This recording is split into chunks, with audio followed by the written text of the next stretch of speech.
Tinggal menghitung hari Pilkada serentak tahun 2024 digelar. Apel bersama TNI Polri, Linmas Kecamatan Ciamas, Pol PP, seluruh kepala desa dan lurah dan unsur penyelenggara Pilkada Bawaslu, Panwascam dan PPS turut serta dalam kegiatan ini Jumat kemarin.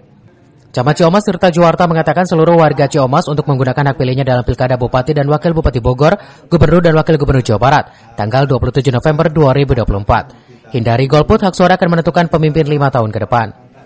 Untuk itu, Kecamatan Ciamas siap mensukseskan pelaksanaan Pilkada serentak tahapan demi tahapan Pilkada telah dilalui. Kegiatan apel bersama seperti halnya yang tadi disaksikan bersama, bahwasanya kita pemerintah kecamatan, pemerintah desa, penyelenggara pemilihan pilkada itu sudah siap untuk mensukseskan pada saat pelaksanaan, dan untuk diketahui bahwasanya tahapan demi tahapan sudah dilalui, dan pada saat sekarang